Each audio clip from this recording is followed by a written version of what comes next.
عليكم ورحمة الله وبركاته. أهلا بكم في تلفزيون حلوان جنوب العاصمة مع صباح مناع ورمضان كريم. شفنا ظاهرة الشهور الماضية قبل رمضان مباشرة، الزلازل والبراكين ونشاطها الزائد والأعاصير والفيضان، وده يحتاج مننا إلى حاجة واحدة فقط.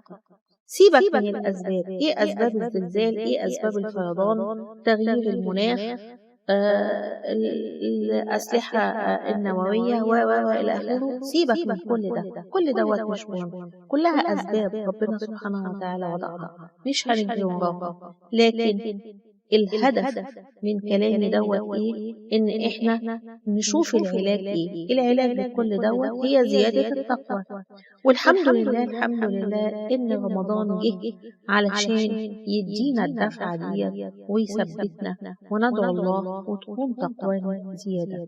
سبحان الله ولا إله إلا الله. رمضان جه في وقته السنة دي.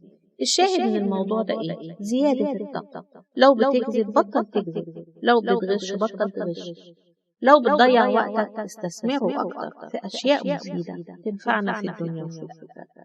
لو بتشوف حرام توقف. الأمر بسيط جدا، زود عباداتك حتى ولو باللسان، اسمع قرآن ولو آية واحدة بتركيز وتدبر واعمل بيها. اتكلم كويس عن أهل العلم، شوف حد من أهل العلم كلهم أفاضل واسمع لهم. شوف حديث واحد وطبقه لمدة أسبوع. الأمان الوحيد الآن هو الاستغفار، عبادة القلب واللسان. دمتم في أمان الله، والسلام عليكم ورحمة الله وبركاته. صباح مناع من تلفزيون حلوان جنوب العاصمة. رمضان كريم.